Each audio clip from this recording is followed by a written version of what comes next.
에베소서 4장 11절입니다. 네, 신약 페이지 313쪽, 신약 페이지 313쪽 에베소 4장 11절에서 16절까지 저와 여러분이 한 절씩 교독하시겠습니다. 그가 어떤 사람은 사도로, 어떤 사람은 선지자로, 어떤 사람은 복음 전하는 자로, 어떤 사람은 목사와 교사로 삼으셨으니 이는 성도를 온전하게 하여 봉사의 일을 하게 하며 그리스도의 몸을 세우려 하심이라. 우리가 다 하나님의 아들을 믿는 것과 아는 일에 하나가 되어 온전한 사람을 이루어 그리스도의 장성한 분량에 충만한 데까지 이르리니 이는 우리가 이제부터 어린아이가 되지 아니하여 사람의 속임수와 간사한 유혹에 빠져 온갖 교훈의 풍조에 밀려 요동하지 않게 하려 함이라. 오직 사랑 안에서 참된 것을 하여 범사에 그에게까지 자랄지라. 그는 머리니 곧 그리스도라. 그에게서 온몸이 각 마디를 통하여 도움을 받음으로 연결되고 결합되어 각 지체의 분량대로 역사하여 그 몸을 자라게 하며 사랑 안에서 스스로 세우느니라. 아멘. 앉으시겠습니다. 자, 오늘 말씀을 시작하기 전에 오늘 말씀과 관련된 책을 제가 하나 좀 소개를 해드릴까 합니다. 한번 그 그림을 보여줘 보세요.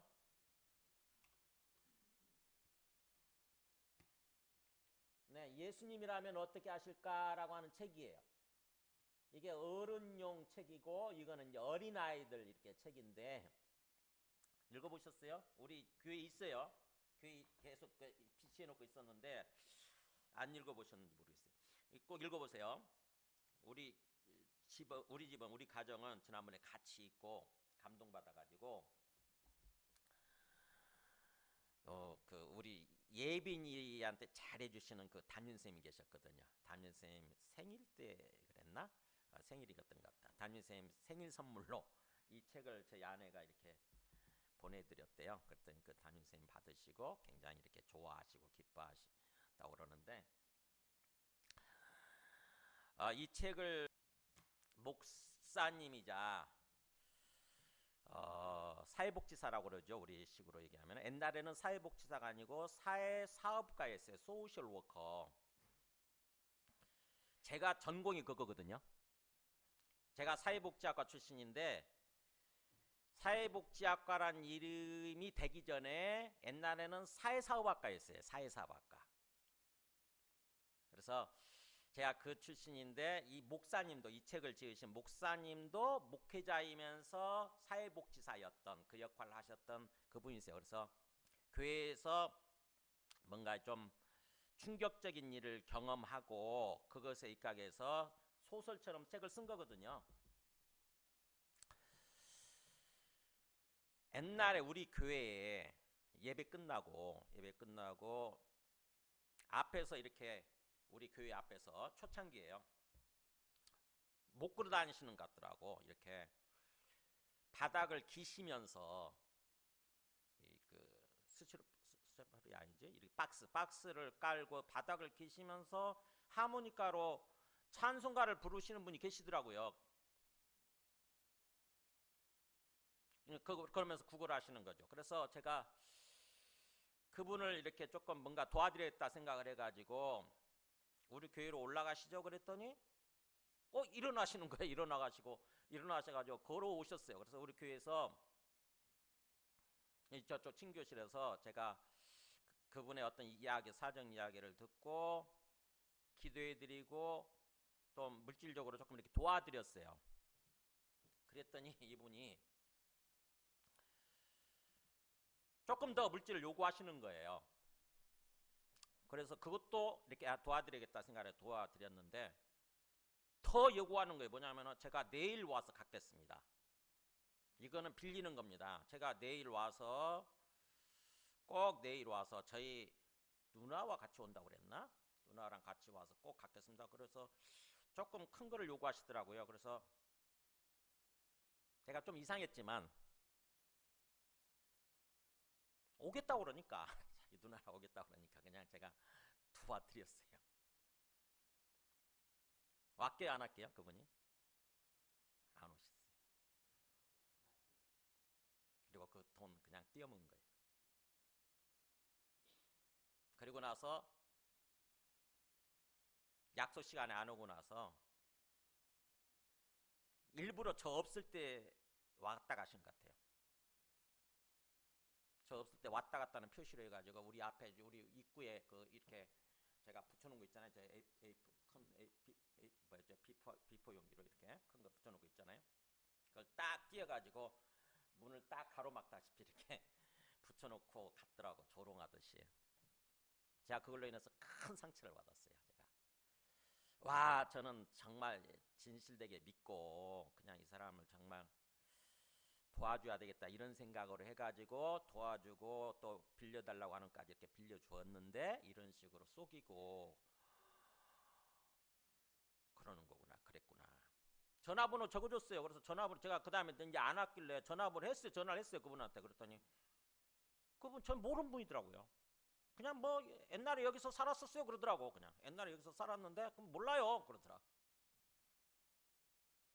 완전히 속인 거예요. 그래서 제가 너무너무 상처를 받고 막 화가 나가지고 그 다음부터는 그런 사람 오면은 이게 의심이 되는 거예요. 안 도와주고 싶은 거예요. 그 다음부터는 교회니까 그런 사람들 꼭 오거든요. 계속 와요. 특히 그 사람이 그랬는지 몰라도 어쨌든 그렇게 하고 나서 어떤 우리 교회 리스트를 올려놨나 봐. 저의 전화번호를. 그래가지고는 정기적으로 전화가 와요. 특히 젊은 청년들이 전화가 많이 와요.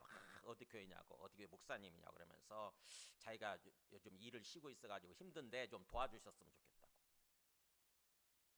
청년이니까 일을 하면 되는데 꼭 그런 식으로 전화를 하더라고. 그러면 제가 순간적으로 그 사람이 또 생각이 나면서 또 속는 거 아닌가 이런 생각이 드는 거죠. 그래가지고는 확인합니다. 어디 계세요? 그럼 제가 만나 뵙고 확인하고 도와드리겠습니다. 그러면 화를 버럭 내요. 그냥 돌 붙여주면 되지. 뭘 만나려고 그러냐고. 한 번은 과천 무슨 어디 동이더라? 불임동인가 뭐인가. 거기서 자기 그 와이프가 집을 나가고 4살인가 먹은 딸이 있는데 굶고 있다는 거예요. 그래서 그러면 제가 도와드리겠다고. 그래가지고는 주소 대라고 주소를 불러주더라고. 그래서 제가 거기까지 찾아갔어요. 뭘 그 사가지고. 그래서 거기까지 전화를 드렸더니 막 화를 내는 거예요. 자기 거기 안 산다고. 그래서 또 제가 속은 거예요. 어쨌든 그런 분들이 있습니다. 그래가지고 그런 분들 때문에 상처를 받고 나면요, 우리 마음이 굉장히 참 힘들어지잖아요. 그죠? 사람에 대해서 도저히 못 믿겠다는 그런 생각이 드는 거죠. 사람에 대해서 막 실망하고 상처를 입으면은 굉장히 힘들어집니다. 그래서 저도 그것 때문에 오랫동안 굉장히 마음이 이렇게 좀 움츠러든 모습으로 온갖 상처를 받고 그러면서 끙끙 앓는 모습으로 이러지도 저러지도 못하는 모습으로 굉장히 많은 시간을 보냈는데, 이 책 다시 오늘 말씀을 준비하면서 이 책이 생각나가지고 예수님이라면 어떻게 하실까라고 하는 이 책이 생각을 하니까 제 마음이 다시 생각이 되는 거예요. 예수님이라면 어떻게 하실까? 거짓말로 와서 속이는 그 사람이라 할지라도 예수님이라면 어떻게 하셨을까요, 여러분? 제한테 많이 상처를 주고 아픔을 주고 막 그런 사람이라 할지라도 예수님이라면 어떻게 하셨을까요? 그런 생각을 하게 되니까 마음이 뭔가 이렇게 참 제 마음이 막 오히려 무너지는 거야. 내가 잘못 또 생각했구나. 잘못 살았구나. 상처받다 보니까 그랬는데, 그럼에도 불구하고 제가 그들을 이렇게 받아주고 사랑하고 섬기고 그랬어야 되는데 또 그러지 못했구나 이런 생각이 드는 거예요. 마음이 너무 힘든 거예요. 오늘 말씀이 사실은 다시 한번 우리가 예수님 믿고 우리를 구원해 주시잖아요. 구원해 주셨고 우리 예수 믿는 사람들로 세워 주시지 않습니까? 이게 교회거든요. 이 교회. 예수 믿는 사람들이 교회입니다. 그러니까 우리를 구원해 주셨으면은 구원해 주신 다음에 따로따로 혼자 이렇게 개인주의적으로 개별적으로 삶을 살아가게 하시지 않고 이상하게 교회라고 하는 걸로 묶어 주시잖아요. 그죠? 여러분 거기에 대해서 고민해 보셨어요? 왜 우리 예수 믿는 사람들 굳이 구태여 이렇게 모이게 하시고 함께 모여서 예배드리고 함께 모여서 교제하고 이렇게 하기를 원하실까? 도대체 교회가 뭐지? 그런 생각 해보셨어요? 도대체 교회가 뭐예요? 그리고 그 교회가 예수 믿는 사람들이라고 한다면 지금 앞에 있는 옆에 있는 분들 있죠? 옆에 있는 분들이 바로 교회예요. 교회. 교회는 건물을 말하는 게 아니에요. 성경적으로. 교회는 건물이 아니라 예수 믿는 사람들이에요. 그래서 공동체죠. 공동체, 커뮤니티. 그래서 우리 주보에도 교회 이름을 쓰면서 영어로 제가 써놨죠. 서초동 사랑에도 마찬가지고 서수지 사랑 그다음 뭐라고 돼 있냐면은 커뮤니티라고 돼 있어요. 커뮤니티 주보에. 커뮤니티가 뭐냐면 공동체란 뜻이에요. 공동체. 예수 믿는 사람들 공동체. 그게 교회예요. 그게 교회. 왜 우리가 예수 믿고 같이 모여야 되는 거죠? 왜 사람들과 같이 관계를 맺고 서로 그 관계 속에서 살아가야 되는 거죠? 힘들잖아요. 굉장히 귀찮기도 하고 힘들다고. 그죠? 특히 그 사람이 내한테 상처를 주고 아픔을 주고 피해를 주는 사람이라고 그런다면은 정말 힘들거든요. 그런 사람들과 계속해서 관계를 맺고 그 사람들을 돌아보고 뭔가 섬기고 이런 삶을 살아가는 게 너무너무 힘들거든요. 근데 왜 굳이 하나님은 주님께서는 우리를 불러서 구원해 주신 다음에 이 공동체로 묶어 주신 거예요? 왜 그러셨을까요? 왜 도대체? 교회라는 게 뭐예요? 여기에 대해서 우리가 깊이 생각해보고 깨달아야 된다고 하는 것입니다. 그래서 오늘 말씀은 구원에 합당한 삶이라고 하는 주제를 걸고 우리가 우리 삶을 이렇게 하나님이 어떤 삶을 살아기를 원하시는지 말씀을 듣고 예배를 드려왔는데 첫 번째 주제가 뭐였냐면 하나님 사랑이었어요. 하나님의 사랑. 하나님의 사랑을 깨닫고 하나님 우리에게 베풀어 주신 사랑. 그걸 깨닫고 하나님의 사랑으로 충만한 삶, 하나님의 사랑으로 다른 사람을 섬기는 삶을 살아야 된다고 하는 거죠. 근데 우리는 하나님의 사랑에 대해서 잘 몰라요. 우리가 익숙한 사랑은 뭐냐면은 그냥 뭐 에로스적인 사랑 또는 어떤 그런 친구 간에 조금 우정이 있는 그런 우정, 친구 간의 사랑, 또 우리 가족 관계에서 느끼는 어떤 그 스토르게라고 그랬죠. 본능적으로 갖고 있는 사랑이죠. 부모가 자식에 대해서 사랑이 있잖아요. 그런 사랑 정도만 우리가 경험해서 알고 있는 거죠. 근데 하나님이 우리한테 말씀하시는 사랑, 그 사랑이 아니잖아요. 아가페라고 하는 사랑이 아가페 사랑. 그것은 우리를 위해서 자기 아들을 보내서 죽게 하시는 그 사랑인 거죠. 우리를 살리기 위해서 하나님을 배반해버리고 살아가고 있는 하나님의 원수로서 살아가고 있는 우리를 위해서 자기의 가장 소중한 존재, 자기 아들을 보내서 죽게 하신 그 사랑이에요. 어떻게 우리가 그 사랑을 제대로 알겠어요? 그래서 저는 사랑에 대해서 성경에서 사랑이란 말이 나올 때마다 잘 몰랐거든요. 참 뜬구름 잡는 것처럼 느껴지더라고. 근데 요즘은요 조금씩 깨달아지는 것 같아요. 성경에서 사랑이란 말을 딱 접하면 눈물이 나요. 눈물이 나. 조금 알 것 같아요. 조금. 우리 15절에서 그랬잖아요. 오직 사랑 안에서 그랬지 않습니까? 오직 사랑 안에서. 그 말을 듣는 순간 하나님이 내게 베풀으신 그 사랑이 마음속에 이렇게 가슴에 느껴지면서 눈물이 나요. 조금 제가 철이 드나 봐. 조금 철이 들기 시작했나 봐요.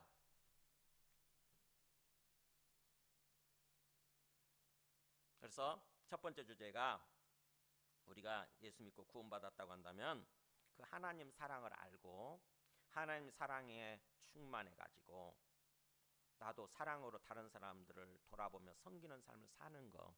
그게 첫 번째 주제였어요. 그 다음에 두 번째 주제는 하나님 나라였어요. 하나님 나라. 하나님 나라는 한자말로 천국인데 죽어서 가는 곳이 아니라 뭐라고 그랬죠? 하나님의 통치라고 그랬죠. 통치. 하나님의 통치를 받는 삶을 살아가는 거. 이 땅에서 매 순간 매 순간 하나님이 통치하시고 하나님이 인도하시는 그런 삶을 살려고 하는 거. 하나님 나라의 삶, 하나님 나라의 삶. 그게 하나님이 우리한테 또 그걸 바라신다고 하는 것입니다. 그 다음에 세 번째 주제, 지난주에 했죠. 뭐냐면은 우리가 한 사람 한 사람이 제자가 되고 또 제자를 세우는 삶을 사는 것. 그게 우리의 삶의 목표가 되고 방향이 돼야 된다고 하는 거죠. 그냥 단순히 그냥 예배 한 번씩 드리는 정도가 아니고 우리가 인격적으로 영적으로 제자가 돼야 돼요. 진정으로 예수님의 뒤를 따르는 작은 예수가 돼야 되는 거죠. 작은 예수가 되고 뿐만 아니라 내게 주어진 영혼들 있죠. 가장 가까이 있는 우리 자녀들부터 시작해가지고 우리 자녀들, 우리 사랑하는 가족들, 또 내 옆에 있는 친구들, 직장 동료들, 궁극적으로 또 우리 교회에 있는 어떤 다른 형제들, 그 사람들을 주님의 제자로 세우고자 하는 그런 목표가 있어야 된다고 하는 거죠. 그것을 위해서 삶을 사는 거. 주님 우리한테 그걸 바라신다고 하는 것입니다. 이 땅에서. 근데 우리 현실은 그렇지 않잖아요. 현실은 그냥 예배 한번 드리면 되는 걸로 이렇게 생각을 하잖아요. 그죠? 교회 왔다 갔다 하고 예배 한번 드리면 그게 전부인 것처럼 지금 우리가 살고 있지 않습니까?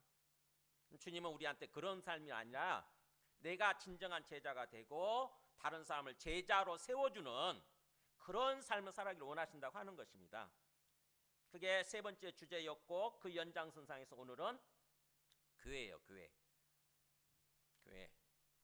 교회를 세워가는 삶을 사는 거.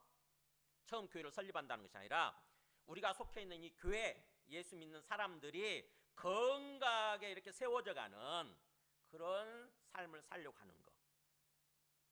그래서 오늘 주제가 그리스도의 몸을 세워가는 삶 이렇게 써놨죠. 일부러. 그냥 교회라고 제가 하지 않고 성경적인 표현으로 성경에 나온 표현 그대로 쓴 거예요. 왜 교회를 그리스도의 몸이라고 하셨는지 이렇게 우리가 좀 생각해 봐야 됩니다.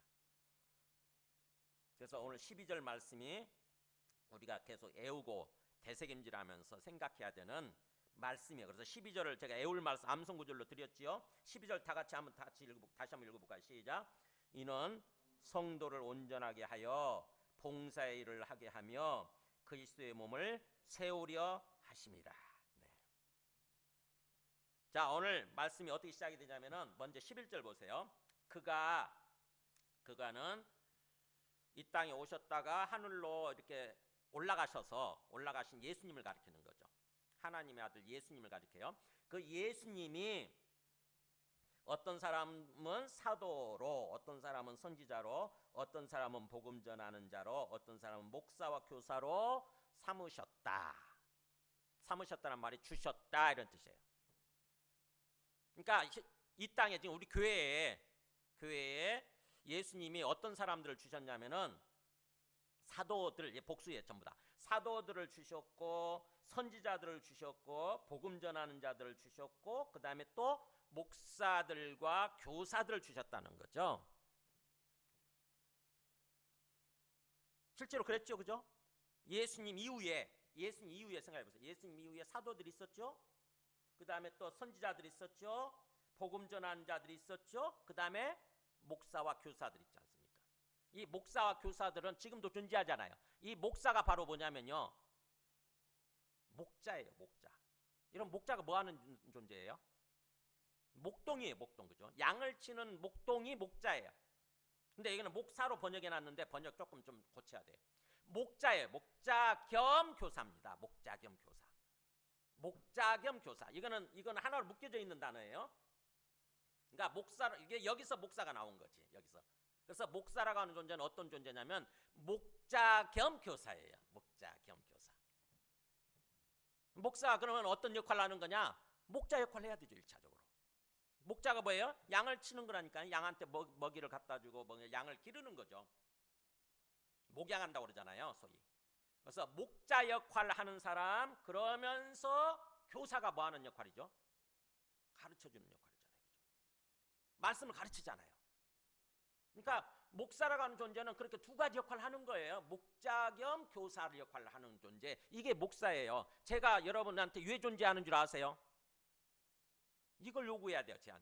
저한테 목자가 되어주세요. 그리고 교사가 되어주세요. 이거예요.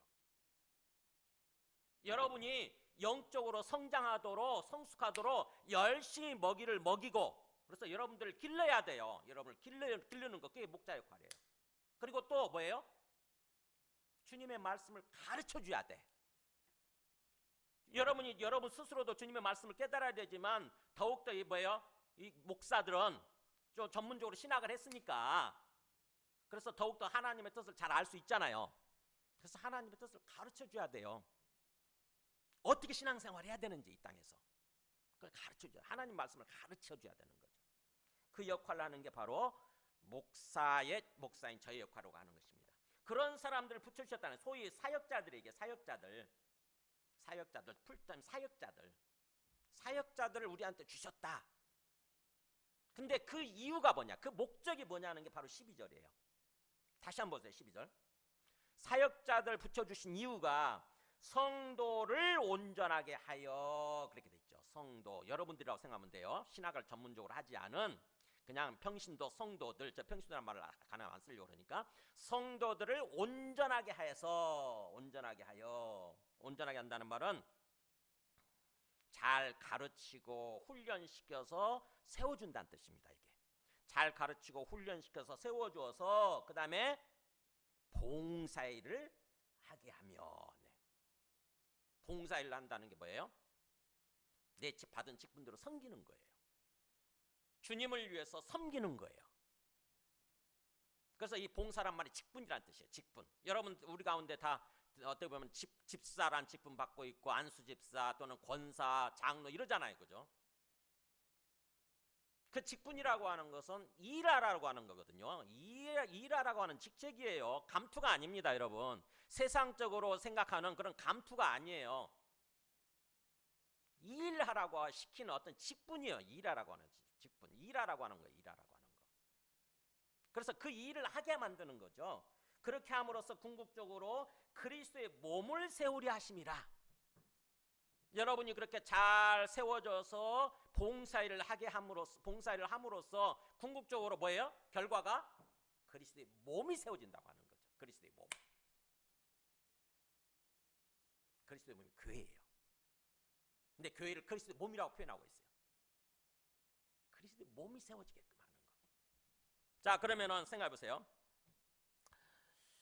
자, 우리가 영화나 연극을 보게 되면은 앞에서 무대에서 이렇게 막 열심히 뭔가 역할을 하고 어떤 그 행동하는 사람이 누굽니까?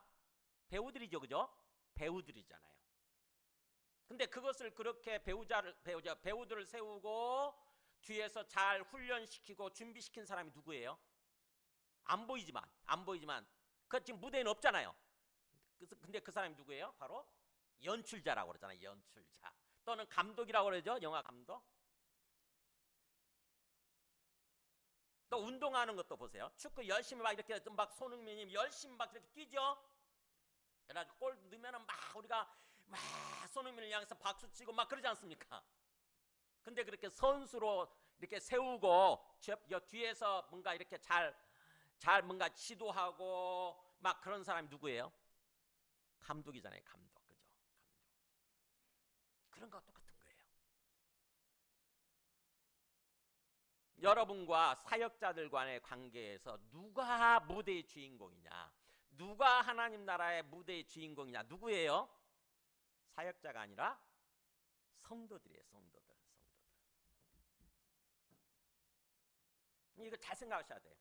그동안 저도 참 굉장히 뭔가 부족하게 생각을 하고 있었고, 지금 일반적으로 많은 목사님들, 많은 어떤 그 성도들이죠. 우리 그리스도인들이 잘못 생각하고 있는 게 그거예요. 교회의 주인이 누구냐? 교회라고 하는 이 하나님 나라죠. 하나님 나라 무대예요. 무대. 이게 주인공이 누구냐? 우리는 자칫하면 사역자들로 생각하기 쉬운 거죠. 그래가지고 어떤 교회 딱 생각하면 여의도 순복음교회 생각하면 누구만 떠오르냐면 조용기 목사님만 딱 떠오르는 거예요. 지금은 이영훈 목사님. 사랑의 교회 딱 생각하면 누구만 떠오르냐면 옥하는 목사님, 오정현 목사님 이런 거 떠오르는 거예요. 그게 옳은 거냐 하는 거예요. 그게 성경을 보면은 뭐예요? 네, 성도들이 떠올라야 돼. 성도들이 주인공이라고 하는 것입니다. 교회의 주인공은 누구냐? 성도들, 여러분이에요. 여러분. 여러분이 자기 역할을 감당하면서 멋진 모습으로 하나님 앞에 멋진 모습으로 드러나야 되는 거예요. 그렇게 하도록 사역자들은 뭐예요? 그 사람들 잘 준비시키고 훈련시키고 도와주는 뭐예요? 일종의 일꾼에 불과합니다. 일꾼에. 그러니까 우리 자신이, 여러분들이 뭔가 우리의 어떤 정체성이나 우리의 역할에 대해서 성경적으로 다시 생각을 해야 돼요. 누가 주인공이냐? 누가 교회의 주인이고 누가 교회의 주인공이냐? 사역자가 아니라, 목회자가 아니라 성도들이라는 거죠. 하나님은 뭐예요? 하나님은 목회자를 보고 계시는 것이 아니라 여러분을 보고 계시는 거예요. 성도들 보고 계시는 거예요. 그 성도들이 제 역할을 잘 감당하도록 우리 사역자들 세운 거죠. 그래서 사역자들은 뒤에서 보이지 않는 곳에서 잘 준비시키고 가르치고 세워주는 역할을 하는 거. 연출자, 감독의 역할을 하는 그런 존재라고 하는 거죠. 여러분이 부각되어져야 되고 여러분이 하나님 앞에서 뭐예요? 하나님께서 인정하시고 하나님이 칭찬해 주시고 그래 주시는 그런 존재가 돼야 되는 거죠. 고린도전서에 보면은 3장 5절 보여주세요. 고린도 교회가 이렇게 뭔가 있던 생각이 잘못돼 가지고 잘못된 삶을 살고 있었던 교회가 고린도 교회예요. 고린도 교회. 그 사람들도 우리들과 똑같이 잘못된 생각을 하고 살고 있었어요. 신앙생활을 하고 있었어요. 보세요, 여기. 자, 내가 읽을 테니까 여러분 눈으로 따라오셔야 돼요. 어떤 이는 말하되 나는 바울에게라 하고 다른 이는 나는 아볼로에게라 하니 너희가 육의 사람이 아니리요. 자, 여기 보세요. 지금 눈 감고 고개를 숙이시고 계시면 안 된다니까요. 여기 보세요. 고린도 교회에서 뭐라고 그러냐면 나는 바울파야 하는 거예요. 바울파. 뭐죠? 고린도 교회 처음 복음을 전해서 처음 고린도 교회를 세운 사람이 누구예요? 바울이에요. 사도 바울이에요. 그랬다가 나중에 이제 사도 바울이 거기를 떠나고 누가 그 후임자가 되냐면은 아볼로였거든요. 아볼로가 가서 이제 바톤 이어받아 가지고 그 교회를 고린도 교회를 섬기고 있었어요. 그랬더니 그 교회에서 성도들이 파가 갈리는 거야. 파가 딱 갈려가지고 나는 바울파야. 아니야, 나는 아볼로파야. 이렇게 얘기하는 거죠. 마치 나는 원로 목사파야 이런 사람이 있고 아니야, 나는 현 목사파야. 현재 이런 사람들이 있는 거죠. 교회가 쫙 갈라지는 거예요. 그걸 보면서 사도 바울이 그 고린도 교회를 처음 세운 세운 사도 바울이 이렇게 얘기하는 거예요. 너희가 육의 사람이 아니리요. 너희들 다 보니까 진정으로 뭔가 영적으로 성숙하고 하나님이 기뻐하시는 그런 사람들이 아니라 육신의 존재들이다. 육신의 존재. 육신이 뭐냐? 육이 이게 사르크스, 소위 우리 어떤 그 인간적인 거 본성이에요. 인간적 본성, 타락한 본성. 너희들 보니까 다 지극히 정말 어린아이들, 인간적인 사람들이다. 육의 사람들이다. 육적인 존재들이다. 성령을 이끌림을 받는 것이 아니라 성령으로 뭔가 성령의 이끌림을 받는 성숙한 사람들이 아니라 지극히 인간적이고 어린애 같고 육적인 존재들이다. 이렇게 얘기하는 것입니다. 그러면서 설명을 해주는 게 보세요. 그렇다고 한다면 아볼로는 뭐고 바울은 뭐냐? 처음 복음을 전했던 바울은 뭐고 그 다음에 나의 바톤 터치를 받아서 지금 고린도 교회를 섬기고 있는 아볼로는 도대체 뭐냐? 이런 거예요. 하나님의 뜻의 관점에서 봤을 때 뭐냐? 한번 읽어볼까요?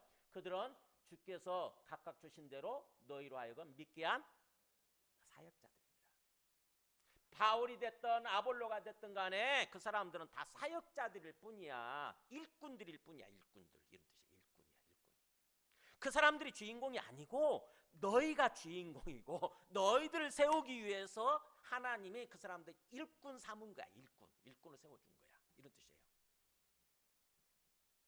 그러니까 우리 교회도 마찬가지. 우리 교회도 저가 주인공이 아니라 여러분들이 주인공이고 하나님은 여러분들을 좀 뚫어지게 쳐다보고 계시는 거고 저는 여러분들을 돕고 여러분들을 뭔가 이렇게 세워주도록 그렇게 일꾼으로 이렇게 세워주시는 거예요. 여기에 여러분이 주인공이에요. 여기 서수지 사랑의 교회 주인공은 여러분들이에요. 여러분이 부각되어지고 여러분이 뭔가 역할을 하셔야 되는 거예요. 그 다음에 이어지는 말씀 보세요. 나는 심었고 아볼로는 물을 주었으되 오직 하나님께서 자라게 하셨나니. 그런즉 같이 읽을까요? 심는 이나 물주는 이는 아무것도 아니로되 오직 자라게 하시는 이는 하나님뿐이니라. 자, 뭐냐면은 먼저 심었다, 시작했다고 하는 거죠. 사도 바울이 시작했고 심었고 그 다음에 아볼로는 뒤에 와가지고 열심히 물을 주고 막 기른 거죠. 근데 심은 사람이든 물 준 사람이든 그 사람들이 주인공이 아니라, 그 사람들이 중요한 게 아니라 뒤에서 역할하시는 분이죠. 진짜로 뭐예요? 싹을 아무리 심었어도 그 싹이 안 트면 끝나잖아요, 그죠? 싹을 트게 해주신 분이 누구예요? 하나님이세요. 싹을 트게 해주신 분은 하나님이세요. 여러분들로 하여금 영적인 눈을 뜨고 예수 믿게 하신 분은 누구예요? 하나님이 하신 거예요. 여러분들한테 복음을 전한 사람은 아무것도 아니에요. 그냥 심는 사람에 불과한 거예요. 일꾼이었을 뿐이에요. 여러분들 알고 예수가 진짜 그래? 예수가 진짜 우리의 메시아야, 그리스도야? 라고 뭔가 마음속에 깨닫게 하시고 그래서 믿게 하신 분은 하나님이시라고요. 그 다음에 또 열심히 제가 이렇게 물을 주지만 여러분의 영적인 성장이 이루어지게끔 하시는 분은 누구냐면 또 하나님이신 거예요. 하나님. 그래서 심는 이나 물 주는 이나 아무것도 아니고 오직 자라게 하시는 하나님이 중요하다고 하는 거죠. 그러니까 우리는 진정으로 뭐예요? 사역자들한테 주목하는 것이 아니라 하나님께 주목을 하고 하나님의 뜻이 뭘까? 하나님이 내가 지금 어떻게 생각하고 어떻게 행동하기를 바라실까? 항상 뭐예요? 하나님의 관점에서 생각하고 행동하려고 해야 되는 거예요. 그래서 심는 이와 물 주는 이는 다 똑같다 이런 뜻이에요. 심는 이와 물 주는 이는 한 가지, 다 똑같지만 각각 자기가 일한 대로 자기의 상을 받게 될 거다. 나중에 주님 재림하셔서 우리가 심판받을 때 뭐예요? 자기 일한 바를 따라서 너 열심히 심었구나, 교회를 세웠구나, 그러면 그 심은 상을 주는 거죠. 또 보니까 너는 열심히 그 어떤 후임자가 돼가지고 열심히 성도들 양육하고 잘 길렀네, 잘 열심히 물을 줬네, 그러면 또 거기에 따른 상을 주시는 거죠. 그러니까 사역자들은 자기 일한 대로 상급을 받을 뿐이지 아무것도 아니라는 거 하는 거예요. 그래서 우리 모든 사역자들은 하나님의 동역자들일 뿐인 거고 하나님의 일꾼이 되어서 하나님과 함께 성도들을 위해서 일하는 그런 일꾼들일 뿐이라는 거죠. 하나님과 함께 일하는 일꾼들일 뿐인 거고 누가 주인공이냐? 너희죠. 너희는 하나님의 밭이고 하나님의 집이니라. 이렇게. 성도들은 일꾼들이 일하는 하나님의 밭이에요. 열심히 거기서 일해가지고 그 밭에서 뭔가 멋진 어떤 소출이 이루어지도록, 생산이 이루어지도록 그렇게 하는 거죠. 그러니까 밭이 주인공이죠. 밭이 하나님의 밭. 그리고 또 뭐예요? 하나님의 집이다. 그러니까 일꾼들은 열심히 집을 지어가는 거죠. 열심히 집을 지어서 결국 집이 부각되지 않습니까? 그죠? 나중에 집이 완성이 되고 나면은 일꾼들은 없잖아요. 그죠? 이 집 누가 지었는지도 모른다고. 집이 주인이죠. 집이 주인공이죠. 여러분들이 바로 하나님의 밭이고 하나님의 집이라는 것입니다. 일꾼들은 그것을 그렇게 거기서 일했던 일꾼들은 그냥 지나가는 존재, 아무것도 아닌 거예요.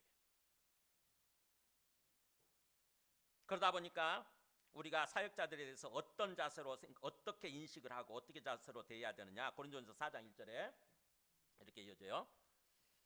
같이 읽습니다. 사람이 마땅히 우리를 그리스도의 일꾼이요 하나님의 비밀을 맡은 자로 여길지어다. 그리고 맡은 자들에게 구할 것은 충성이니라. 네.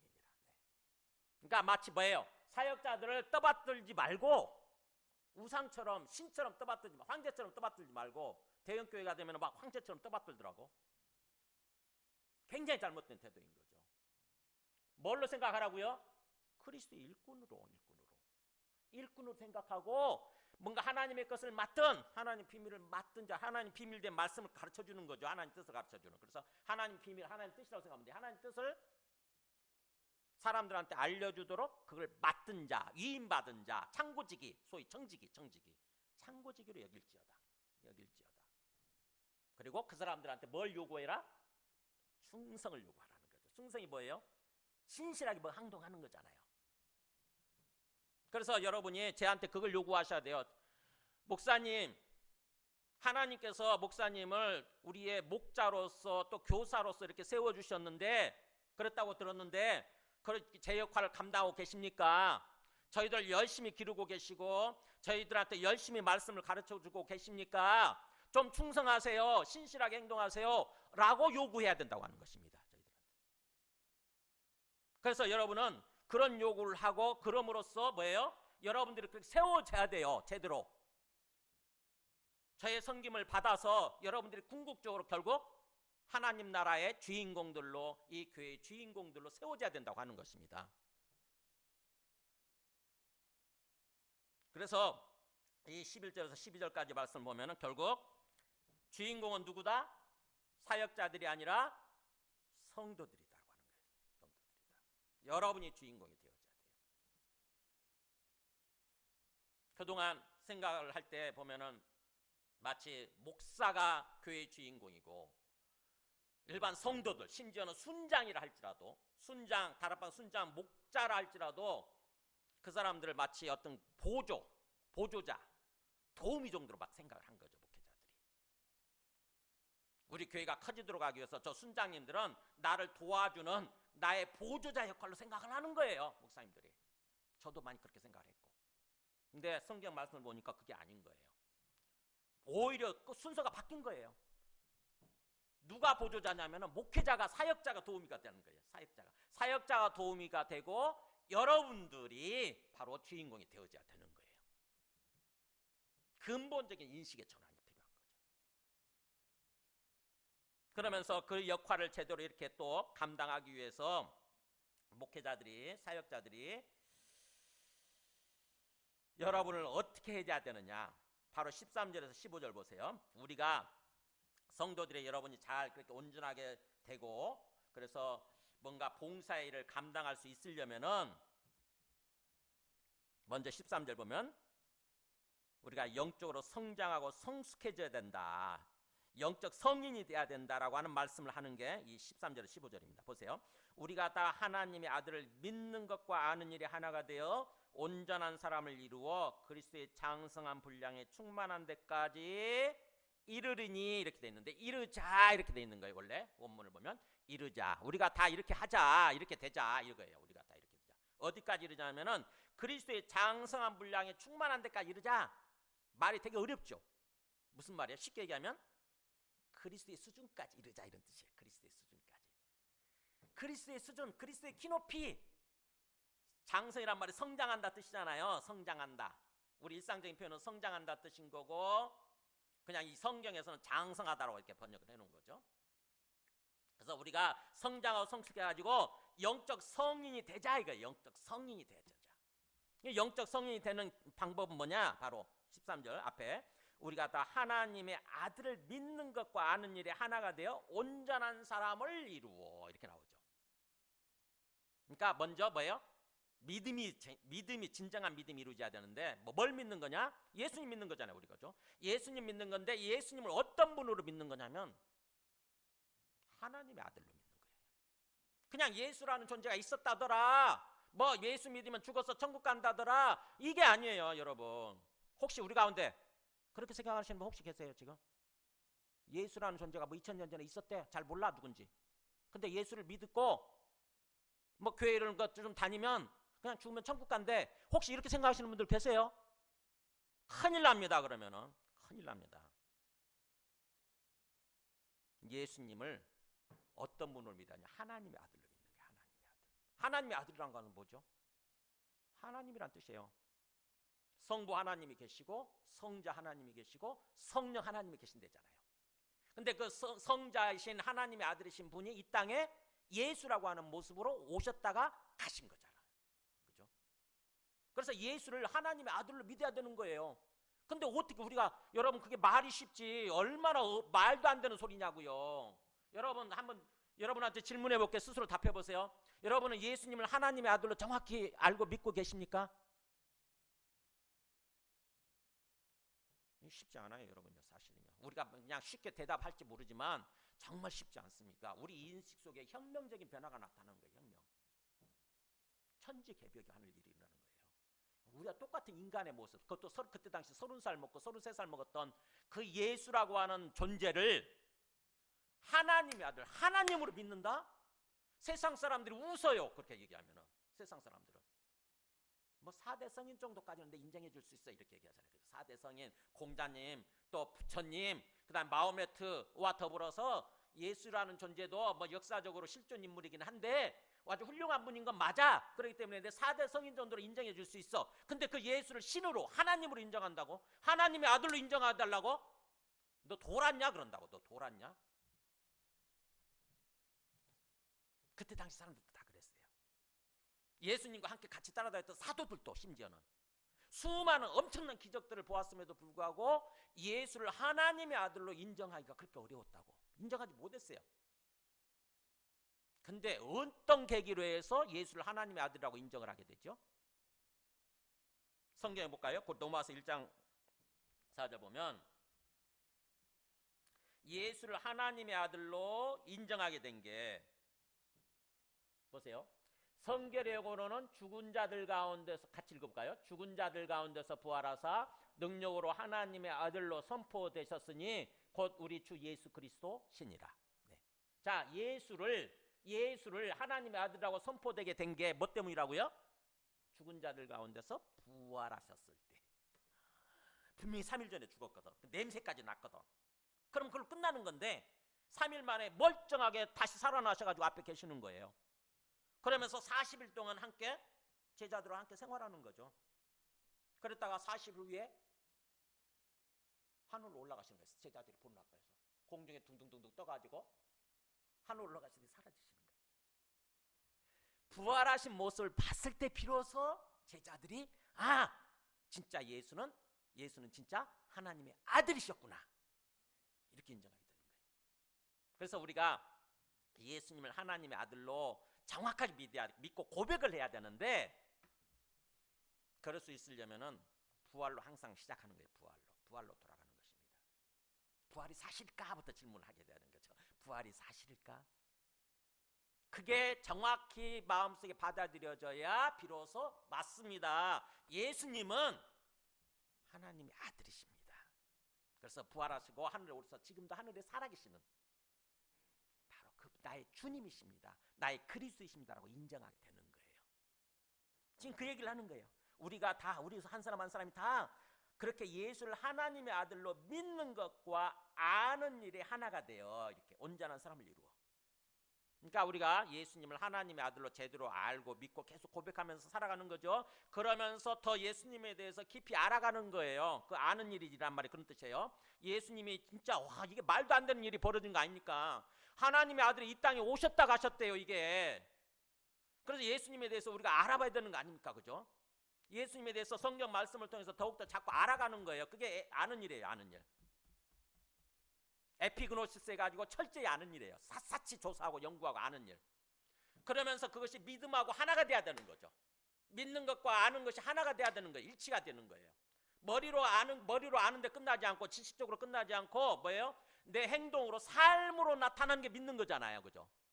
행동으로 삶을 그렇게 살지 않으면 내가 믿는 게 아니에요. 그냥 아는 것으로 그치고 있는 거지. 우리는 신앙생활 오랫동안 하게 되면 들은 게 많아. 그래가지고 알아요. 오늘 성경 본문만 봐도 또 무슨 얘기 하려고 하는 거구나 라고 알아. 근데 내 삶은 그렇게 살지 않고 있어. 그냥 아는 걸로 끝인 거예요. 아는 걸로. 진정한 믿음이라고 하는 것은 뭐예요? 아는 것이 행동으로 나타나는 거, 순종으로 나타나는 거, 삶으로 나타나는 거예요. 그게 진정한 믿는 거예요. 그래야 온전한 사람이 된다고 하는 것입니다. 하나님이 바라시는 온전한 사람, 이게 완전 무결한 사람이 말하는 게 아니에요.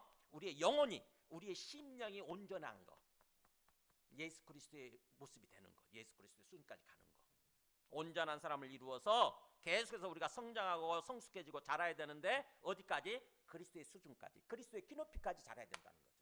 소위 영적 성인이 돼야 된다는 거예요. 영적 성인. 여러분은 영적 성인이세요? 목표의식이 있어야 돼요. 그냥 왔다 갔다 신앙생활하는 게 아니라 이걸로 끝나는 것이 아니라 뭐예요? 내가 정말 성장하고 성숙해져서 내가 영적 성인이 돼야 된다. 그리스도 작은 예수가 돼야 되는 거예요. 작은 예수, 작은 그리스도가 돼야 되는 거예요. 그 목표가 있어야 돼. 분명한 뚜렷한 목표가 있어야 돼요. 영적 성인이 되는 모습의 반대는 어린아이겠죠. 그게 14절에 보세요. 한번 판단해 보시기 바랍니다. 내가 영적 성인인지 아니면 어린아이인지. 14절 보세요. 14절은 이는 우리가 이제부터 어린아이가 되지 아니하여. 어린아이 나오죠? 영적 어린아이. 이 사람들은 사람의 속임수와 간사한 유혹에 빠져서 온갖 교훈의 풍조에 밀리고 요동하지 않게 하려 합니다. 자, 어린아이들의 특징이 뭐냐? 우리가 이 땅에서 경험하는 거 알잖아요. 3살, 4살, 5살, 6살 이렇게 어린아이들 보세요. 이 사람들은요 쉽게 속아요. 유괴범이 와서 사탕 하나 주면서 과자 하나 주면서 속이면 속아요 거기에. 그래서 사람의 속임수, 그 다음에 간사한 유혹. 사탄이 계속해서 이렇게 뭔가 우리 앞에 등장하거든요. 우리가 영적 어린아이 상태에 있으면 쉽게 속습니다. 사탄이 던져주는 미끼에 쉽게 우리가 물고 자꾸 속아요. 그래가지고 온갖 교훈의 풍조에 이리저리 떠다니고 밀려다니고 흔들리는 거예요. 계속 우리 삶이. 우리 믿음이 흔들리는 것입니다. 우리가 텔레비전만 켜면, 인터넷만 켜면, 스마트폰만 열면 온갖 교훈들이 우리한테 들어오잖아요. 그죠? 온갖 지식, 온갖 정보들이. 그래서 내가 그렇게 살아야 될 것 같아. 저 사람들처럼 내가 그렇게 살아가지 않으면, 따라가지 않으면 내가 뒤처질 것 같아.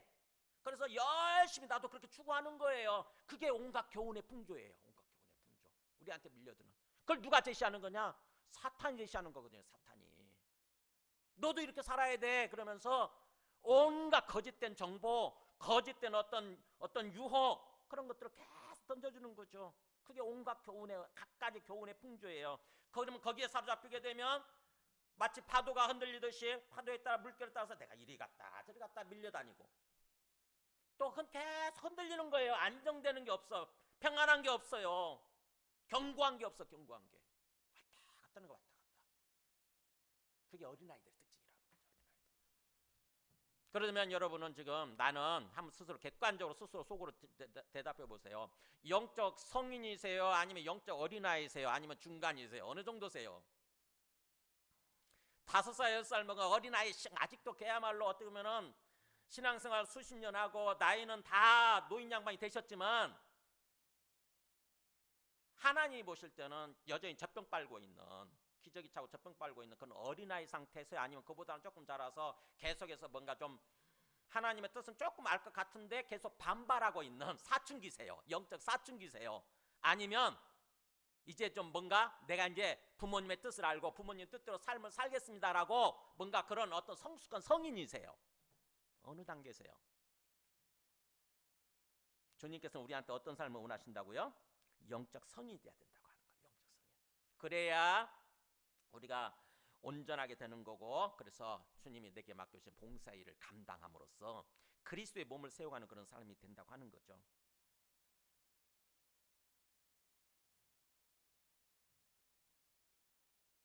(15절) 앞에 있는 14절 어린아이들과는 반대되는 모습이에요.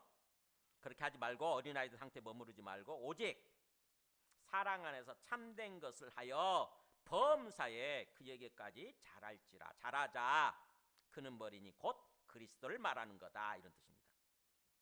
그러니까 범사에 우리가 모든 일에 왔다 갔다 하는 것이 아니라 범사에 모든 경우에 모든 일에 어디까지 잘해야 되냐면 그에게까지, 바로 그리스도의 수준까지 돼야 된다고 하는 거죠. 항상. 그러니까 즉 다시 말하면 아까 우리가 제가 책을 소개시켜드린 것처럼 항상 뭐예요?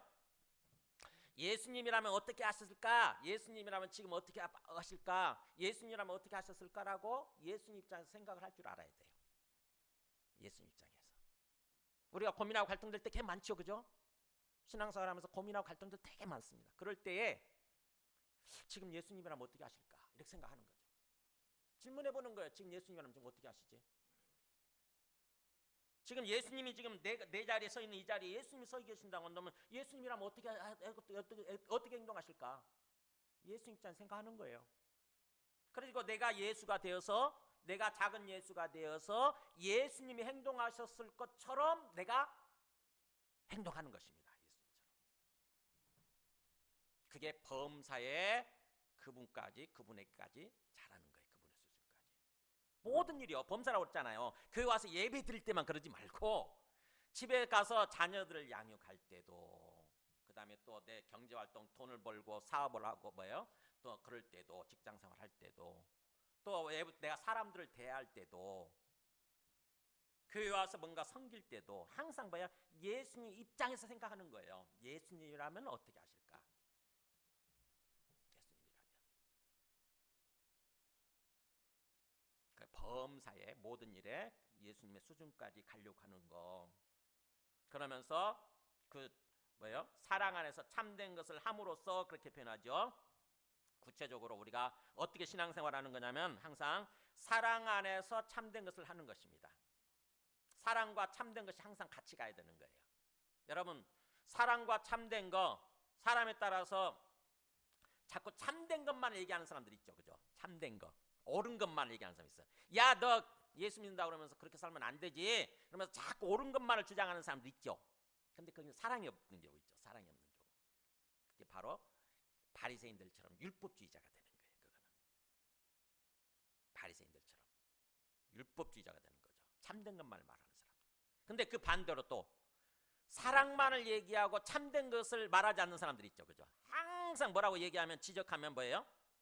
아, 사랑이시라면서, 하나님은 사랑이시라면서요. 그러니까 자꾸 뭐예요? 그냥 내 마음대로 내가 이렇게 하는 거 다 내버려 두라고요. 이런 사람들 있잖아요. 특히 세상 사람들 그런 식으로 얘기를 하죠. 세상 사람들의 뭔가 죄에 대해서, 잘못에 대해서 지적을 하면 세상 사람들 그렇게 얘기해요. 아, 기독교는 사랑이라면서요. 하나님은 사랑이라면서요. 내 잘못된 삶을 살도록 내버려 두세요. 그런 식으로 얘기하는 사람도 있잖아요. 동성애 자들도 그렇잖아요. 그 동성애 자들도 자꾸 사랑을 부르지 않습니까? 사랑을 주장하지 않습니까? 아, 사랑이라면서요. 사랑. 그러니까 우리 사랑해 주세요. 그렇죠. 우리 사랑해 주세요. 내버려 두세요. 이러잖아요. 아, 잘못돼 있다고 그러는데 참된 것을 말하죠. 근데 그 참된 것은 받아들이지 않고 사랑만을 주장하는 거죠. 그런 사람들은 뭐예요? 어떻게 보면은 영적으로 전혀 믿지 않거나 영적으로 굉장히 어리석은 미숙한 사람, 미성숙한 사람, 어린아이 상태에 있는 사람일수록 자꾸 그렇게 주장을 하죠.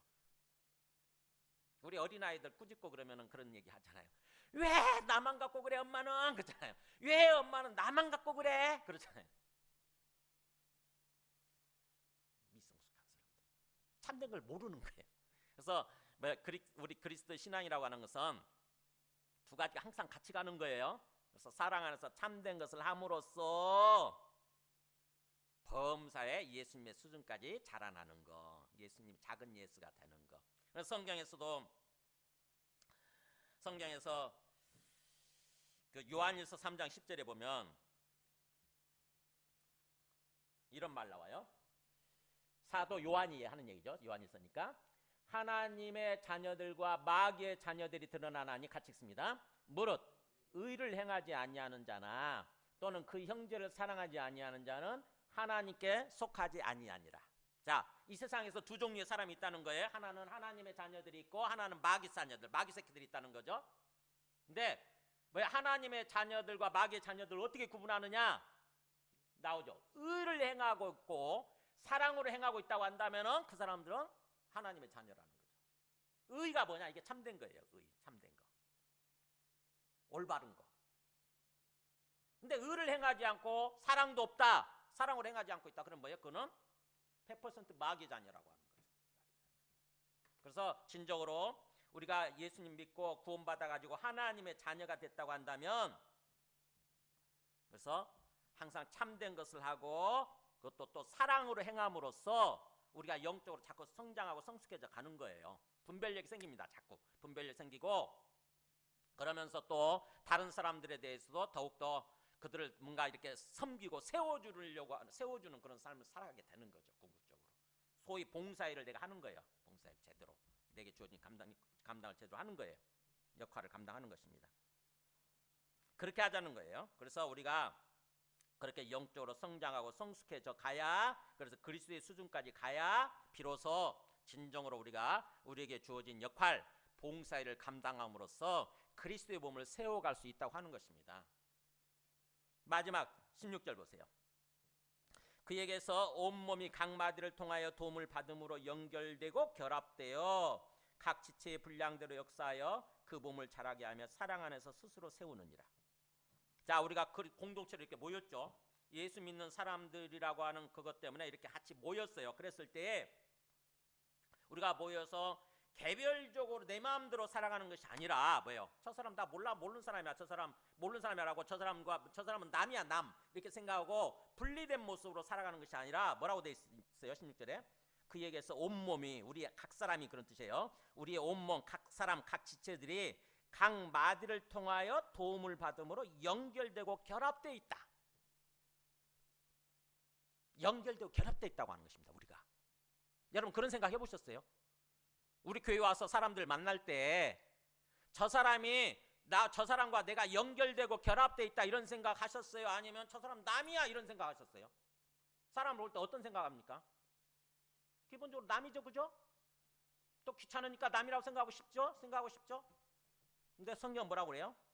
아니다. 사실은 우리 서로 연결되어 있다는 거죠. 연결되어 있고 결합되어 있다, 이 생각을 가져야 된다고 하는 거죠. 우리 몸이 그렇잖아요. 우리 몸이 지금 몸에 비유를 하고 있잖아요. 우리 몸 발이 있고, 그 다음에 밑에 뭐 우리 손과 발이 있고, 이렇게 또 머리도 있고 막 이렇게 다 지체가 있잖아요. 근데 뭐예요? 우리 서로 연결되어 있잖아요.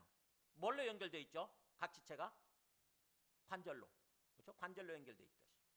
그렇듯이 우리 한 사람 한 사람이 있는데 뭘로 연결되어 있을까요? 보이지 않는 성령에 의해서 연결되어 있어요. 똑같은 영을 받은 사람들이 우리. 그 성령이 서로 계속, 성령이 지금 운행하고 있거든요. 서로. 성령이 보이지 않는 것은 보이지 않지만 이렇게 운행하고 있어요. 연결되어 있다고. 성령을 통해서 우리가 같이 한 몸으로 연결되어 있는 거예요. 그렇기 때문에 저 사람이 남이 아니라 내 같은 몸이다. 한 몸에 나와 함께 연결되어 있다고 하는 어떤 그런 한 몸된 지체의식, 한 몸 의식을 갖는 게 중요하다는 거죠. 남이 아니에요. 한 몸이에요. 한 몸. 우리는 서로 연결되어 있고 결합되어 있는 한 몸이다. 그러면서 뭐예요? 내게 주어진 역할이 있는 거죠. 마치 우리 발에 주어진 역할이 따로 있고 손에 주어진 역할이 따로 있듯이, 지체지만 한 몸이 연결되어 있지만 역할이 다르잖아요. 그렇듯이 우리한테 각자에게 주어진 역할이 있는 거예요. 하나님이 주신 그 역할을 하는 거죠. 그게 그거예요. 보세요. 각 지체의 분량대로 역사하여, 이렇게 각 지체 나에게 주어진 역할을 감당하는 것입니다. 각 지체의 분량대로 역사하여 그렇게 함으로써 그러면 몸 전체가 뭐예요? 자라게 되죠. 몸 전체가. 그러면서 사랑 안에서 스스로 세우느니라. 그러니까 발이 열심히 자기 역할을 해야 되죠. 그죠? 발이 열심히 걸어 다녀야 돼. 또 손이 열심히 자기 역할을 해야 되죠. 밑에 있는 우리 속에 있는 어떤 위가 자기 역할을 열심히 해야 되잖아요. 그죠? 열심히 밥을 먹으면 속에서 소화시키는 역할을 해줘야 되는 거 아닙니까? 각 지체 역할을 해야 돼요. 그래야 우리 몸 전체적으로 건강하고 성장이 이루어지고 성숙해지게 되는 거죠.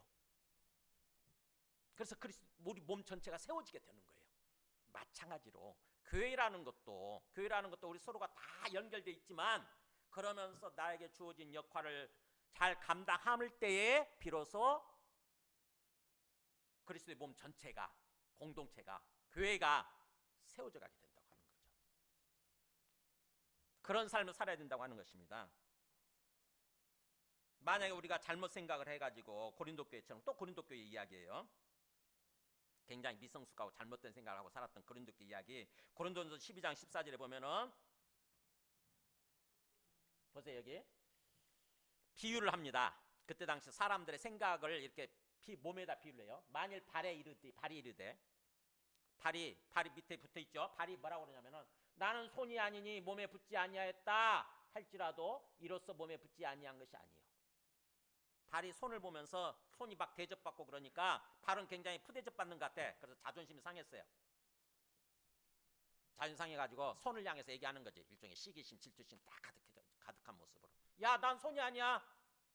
너 손이 뭐 대접받네. 난 손 아니야. 그러니까 나 너하고는 달라. 나 너하고 상관없어. 이렇게 주장할 수 있다는 거죠. 교회에서 보니까 무슨 장로님, 안수 집사님, 권사님들은 뭔가 우대해 주는 것 같은데, 보니까는 이제 막 신앙생활을 시작한 지 얼마 안 되는 나에 대해서는 목사님이 뭐 알아주지도 않고 푸대접하는 것 같네. 그러니까 시기심이 생기죠. 그러면서 그런 얘기 하는 거예요. 난 당신하고는 달라. 나 당신이 아니야. 뭐야? 난 권사도 아니고 장로도 아니고 나 안수 집사도 아니야. 나 아무것도 아니에요. 그러니까 이런 식으로 생각을 할 수 있다는, 이런 주장을 할 수 있는 거잖아요. 그런 사람을 향해서 뭐예요? 아니다. 몸에 붙지 아니한 것이 아니다. 다 우리 한 몸이야. 이러대. 우리 한 몸이다. 또 뭐예요? 귀가 이제 눈에서 이 얼굴 뭐 머리에서 귀가 보니까는 이 없는 존재처럼 느끼지 않습니까? 근데 눈은 굉장히 대접받잖아요. 막 보호를 받고. 그래서 귀가 눈을 향해서 이렇게 얘기해요. 나는 눈이 아니니 몸에 붙지 아니하였다. 이렇게 주장을 하는 거예요. 근데 그렇게 주장한다 할지라도 이로써 몸에 붙지 아니한 것이 아니다. 한 몸이다. 다 몸에 붙어있다. 그러니까 우리가 한 사람 한 사람이 서로 다 한 몸에 붙어있는 귀한 존재라고 하는 생각을 항상 해야 된다고 하는 것입니다. 하나님 우리를 그렇게 바라보시고 그렇게 대하신대요. 그래서 하나님이 우리한테 그렇게 각 지체를 허락하시고 하나님 우리한테 기대하시는 삶의 모습은 고린도전서 12장 25절 조금 이어져서 보세요. 같이 읽어볼까요? 위에 시작. 몸 가운데에서 분쟁이 없고 오직 여러 지체가 서로 같이 돌보게 하셨느니라. 네. 서로 막 찌그덕 갈등하고 서로 막 뭔가 분열하고 다투고 이런 것이 아니라 뭐예요? 서로 돌아보기를 원하시는 거죠. 아, 내 귀한 내 몸의 지체구나. 서로 돌아보고 저 사람이 뭐예요? 힘들어하는 일 있으면 돌아보고 뭔가 좋은 일 있으면 뭐예요? 박수 쳐주고 인정해주고 그러기를 원하신다는 거죠. 남처럼 대하는 것이 아니라. 여기 보세요. 그래서 만일 한 지체가 고통을 받고 있어요. 어려운 일을 겪고 있어. 그럼 뭐예요? 나도 같이 고통스러워해야 되는 거죠. 모든 지체가 함께 고통을 받고. 한 지체가 영광을 얻으면 모든 지체가 함께 즐거워하느니라. 이렇게. 그런 삶을 살아야 된다고 하는 거죠. 제가 지난주 우리 커트칼을 제가 갖고 있다가 실수해가지고 여기를 댔어요. 순간적으로. 가지고 조금 심하게 베가지고 막 피가 뚝뚝뚝 떨어지더라고. 그래가지고는 급하게 막 그 런닝셔츠 찢어가지고 이렇게 묶고 응급실로 갔어요. 그래가지고 몇 반을 꼬맸어요. 근데 이 손가락이 다쳤지만 그렇다고 해서 뭐예요? 밑에서 만약에 내 발이나 다른 지체가 그러니까 손가락 일이니까 나 상관없네 이렇게 생각한다고 생각해보세요. 네가 잘못해서 네가 다쳐놓고 뭐? 나 어쩌라고? 이런 식으로 생각한다고 보세요. 그렇지 않잖아요. 그죠? 여기가 고통스러우니까 내 몸이 전부 다 고통을 겪더라고. 머리를 감을 수가 있나? 목욕을 샤워를 할 수가 있나? 2주 동안 꼽아. 그래서 내일 모레면 이제 풀어요. 드디어 화요일 날 가서 2주 만에 실밥 푼다고 그러더라고. 이게 고통을 겪고 있으니까 우리 몸 전체가 고통을 겪는 거죠. 그렇다고 한다면 뭐예요? 우리 지체가 어떤 사람이 굉장히 어려움을 겪고 있어요. 그러면 우리 한 몸이니까 같이 염려하고 같이 돌아보면서 같이 고통을 겪고 그래야 된다고 하는 거죠. 근데 어떤 사람이 뭔가 좋은 일이 있어. 그럼 뭐예요? 막 축하한다고 그러면서 박수 쳐주고 막 그래야 되는 거죠. 같이 즐거워야 되는 거예요. 그게 한 몸의 의식인 거죠. 주님께서는 우리한테 그런 삶을 원하신다고 하는 거예요. 그래야 우리가 영적으로 성장하고 정말 주님께서 내게 맡겨주신 일을 더 잘 감당할 수 있고 그럼으로써 나의 삶을 통해서 그리스도의 몸이 세워져 간다고 하는 것입니다. 교회가 그리스도의 몸, 교회가 양적으로 성장하고 질적으로 성숙해져 가야 되잖아요. 그래서 땅끝까지 복음이 전해져야 돼요. 궁극적으로 그렇게 임하게 되어 있는 거 아닙니까? 궁극적으로 온 땅에 하나님의 나라가 임하게 되어 있거든요. 우리가 그런 삶을 살아야 되는 거예요. 나몰라라는 것이 아니라 그냥 습관적으로 예배만 한번 드리면 된다는 식으로 이렇게 왔다 갔다 하는 것이 아니라 주님께서는 우리에게 바라시는 게 뭐예요? 우리가 영적으로 성장하고 성숙하고 성인이 되기를 원하시는 거예요. 영적인 성인. 그러면서 내 역할을 감당하는 그런 사람이 되기를 원하시는 거예요. 그래서 우리 신앙생활의 목표가 교회 중심적이 돼야 되고 교회가 목표가 돼야 돼요. 여러분. 교회 중심적인 사고, 교회가 목표가 되는 그런 삶, 그런 삶을 살려고 해야 되는 거예요. 하나님께서 우리한테 그런 삶을 원하신다고요. 그게 구원에 합당한 삶이에요. 여러분 신앙생활 하시면서 여기서 얼마나 살다 가시겠어요? 그렇잖아요. 생각해보세요. 여러분 앞으로 사실 날이 얼마나 되겠습니까? 주님이 바라시고 기뻐하시는 삶을 살다가 나중에 주님 앞에 서야 될 거 아닙니까? 그렇잖아요. 우리가 반드시 부활해가지고 그리스도의 심판대 앞에 선대잖아요. 주님이 심판하신대잖아요. 우리 하나의 삶을 놓고 다 그 삶이 우리 삶이 다 기록되고 있고 그래가지고 우리 책 전기처럼 써져 있는 그 책을 펼쳐놓고 거기에 따라서 심판을 받는 데잖아요. 나중에 요한계시록에 나오잖아요. 이 땅에서 삶을 사는 동안 정말 주님이 바라시고 기뻐하시는 삶의 모습이 뭔가를 놓고 고민해 보세요. 그런 삶을 살려고 하세요. 지금 말씀을 인터넷으로 어떻게 유튜브로 듣고 계시는 분들 꼭 들으세요. 이왕이면 좀 교회 나오세요. 주님이 그걸 원하신다고요. 그냥 개인주의적으로 그렇게 집에서 예배 말씀만 듣는 게 예배가 아니다고요. 말씀만 듣고 그렇게 살아가는 게 개인주의적으로 살아가는 게 신앙생활이 아니다고. 저는 계속해서 기도하면서 여러분 기다리고 있습니다. 나오세요. 나오셔서 정말 하나님이 원하시는 대로 함께 연합해서 마음을 모아서 예배를 드리고 주님이 바라고 기뻐하시는 그런 삶을 살아가려고 하세요. 다른 사람들을 섬기고 내 몸의 지체가 되는 한 몸의 지체가 되는 다른 사람들을 돌아보고 사랑으로 돌아보고 섬기고 그 사람들을 세워주려고 하는 그런 삶을 사시기 바랍니다. 그래야 주님께서 더욱더 우리에게 은혜를 베풀어 주시고 우리의 삶을 복된 삶으로 인도해 주시게 되는 거예요. 여러분, 그냥 내 마음대로 살면서 나는 그냥 머리로만 알고 있으면서 행동하지는 않으면서 나는 믿고 있어, 그래서 난 구워서 죽으면 천국 가는 거야, 이런 그 잘못된 생각이에요. 고린도 교회가 잘못된 신앙생활을 하고 있었고 그걸 많이 지적을 하잖아요. 오늘날 우리 현대 교회를 보면은요, 고린도 교회가 어쩌면 그렇게 닮았는지 몰라. 너무너무 똑같아요. 정말 무지하고 미성숙하고 어린아이고 육신을 따라 살고 있고. 자, 말씀을 정리합니다. 교회가 뭔지에 대해서 참 천천히 생각을 해보셔야 돼요. 교회라고 하는 거는 어떤 고백 위에서 세워졌느냐. 마태복음 16장 16절 보면은 처음 교회가 세워질 때 마태복음 앞에 말씀을 좀 보여줘보세요. 예수님에 대해서 어떻게 생각을 하는지 묻지요. 세상 사람들한테 물었더니 사람들이 막연하게 대답해요. 무슨 엘리야라고 합디다, 너 누구라고 합디다, 세례 요한이라고 합디다, 막 이런 식으로 얘기하니까 제자들이 예수님이 제자들한테 묻지요. 3년 동안 같이 생활하고 있는 제자들. 그러면 너희들은 나를 누구라고 생각하느냐 이렇게 묻죠. 너희들은 나를 누구라고 생각하느냐. 그동안 보고 들었으니까. 그랬더니 베드로가 제자들 대표로 나서가지고 놀랍게도 이런 고백을 해요. 주는 당신은 그런 뜻이에요. 당신은 그리스도시요 살아계신 하나님의 아들이십니다. 이렇게 고백을 해요. 놀랍죠, 그죠? 그리스도 메시아 구원자이십니다 라고까지는 알겠는데 놀랍게도 이 말을 한다고, 당신은 지금도 살아계신 하나님의 아들입니다, 이런 표현을 해요. 우리 아까 그랬죠? 하나님의 아들을 믿는 것과 아는 게 하나가 된다고 그랬죠? 놀랍게도 하나님의 멀쩡하게 인간 예수인 모습을 놓고 하나님의 아들이라고 표현한다고. 엄청나게 놀랍잖아요. 그랬더니 예수님이 대답하 이르시되, 제가 생략해버렸는데, 너 정말 하나님이 그렇게 알게 해주신 거야. 하나님 아버지께서 네한테 그렇게 성령으로 역사해가지고 알게 해주신 거다. 그러니까 너는 정말 복받은 사람이다, 이렇게 표현을 하세요. 넌 정말 복받은 사람이다. 그러면서 하시는 말씀이 이거예요. 내가 이 반석 위에 내 교회를 세우겠다. 맞다, 네 이름이 베드로지? 그러면서, 베드로가 반석이라는 뜻이거든요. 그러면서 내가 이 반석 위에 내 교회를 세우겠다. 즉 다시 말하면 뭐냐면 베드로 위에다 교회를 세우겠다는 뜻이 아니고, 베드로가 고백한 그 고백 위에, 그런 뜻이에요. 그 고백 위에 그 고백을 하는 사람들을 데리고 교회를 세우겠다는 거죠. 베드로처럼 이런 고백을 하는 사람, 예수님은 그리스도시고 살아계신 하나님의 아들이시라고 진정으로 믿고 고백을 하는 사람들을 교회로 만들겠다고 하는 거죠. 그래가지고 그 교회가 세워지게 되면 음부의 권세가 이기지 못하리라. 이 음부의 권세가 바로 뭐냐면 어둠의 권세, 마귀의 권세예요. 마귀의 권세.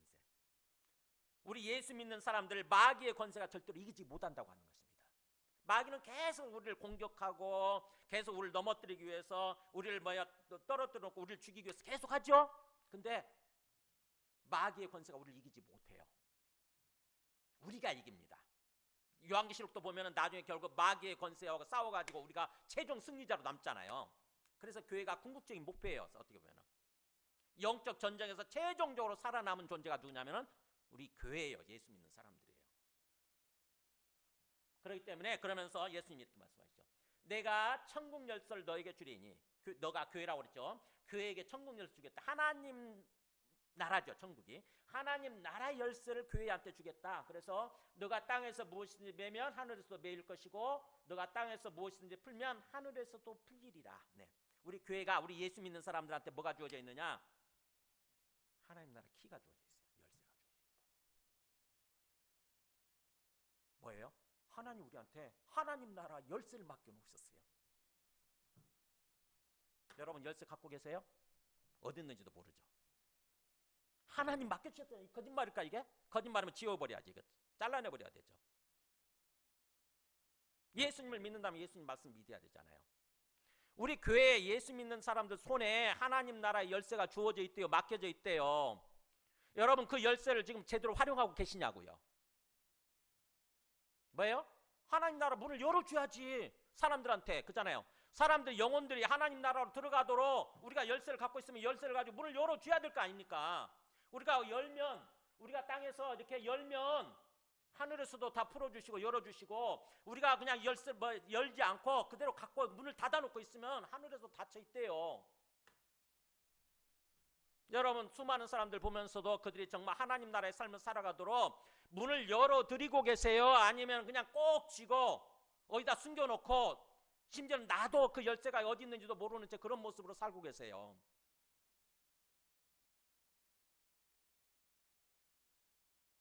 우리를 통해서 우리 사랑하는 그 영혼들 있잖아요. 우리 사랑하는 자녀들이나 우리 사랑하는 부모님들이나 우리 사랑하는 어떤 직장 동료들이나 그 사람들이 구원받고 안 받고가 달려있어요. 우리들에 의해서. 그들이 하나님 나라로 들어가고 안 들어가고 달려있다고. 나중에 물을 거야 아마.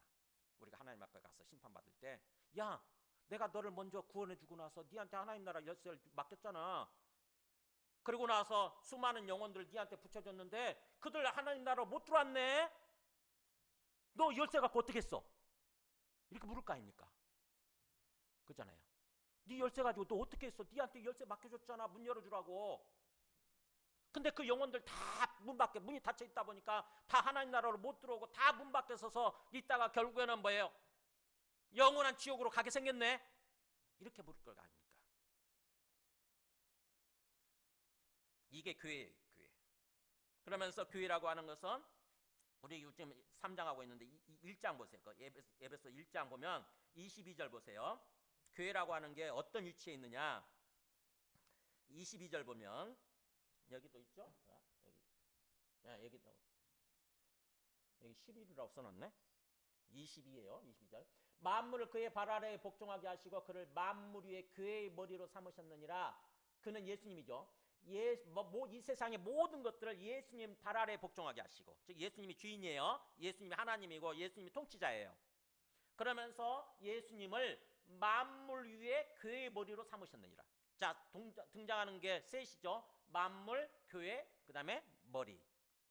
자, 그러면 뭐예요? 교회는 어떤 위치에 있어요?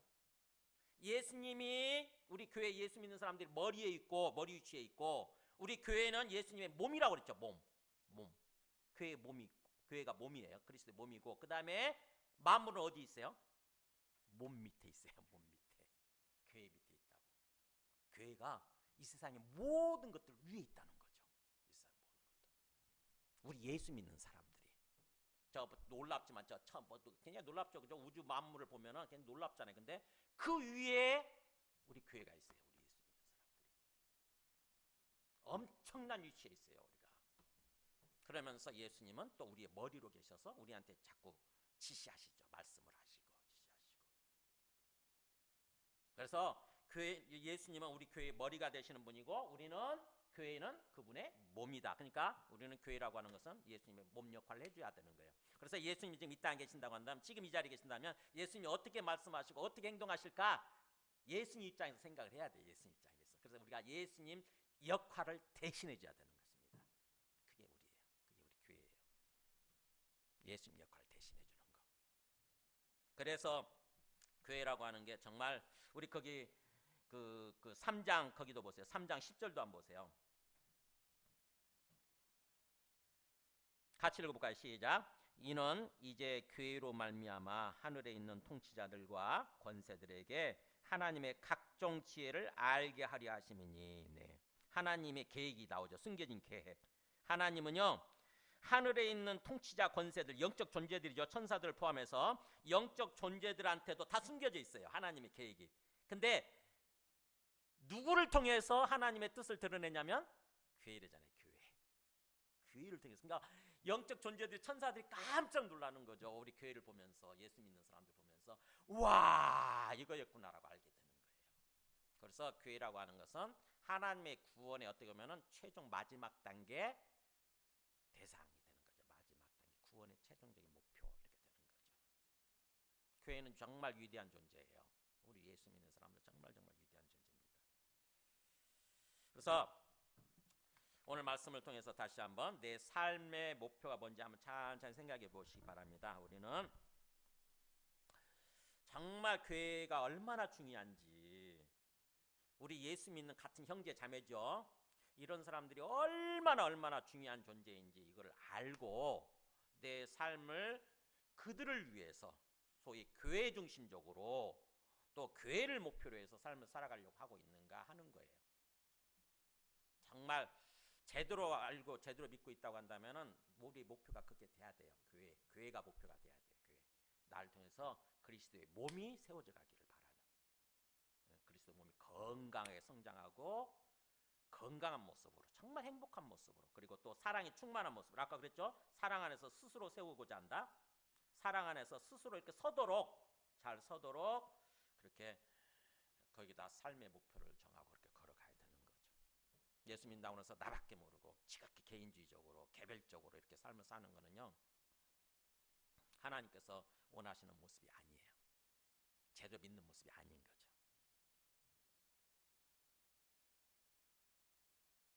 오늘 말씀을 통해서 여러분의 삶의 목표를 다시 한번 점검하시기 바랍니다. 그리고 이 오늘 말씀을 구원에 합당한 삶이라고 하는 주제의 말씀, 오늘 말씀으로 마무리를 하고요. 이제 다음 주부터는 제가 또 이제 성경 다시 강해설교 돌아와서 성경으로 돌아와서 말씀을 또 세세하게 이렇게 들으면서 예배를 드리도록 그렇게 하겠습니다. 함께 우리 찬송하고 기도하겠습니다.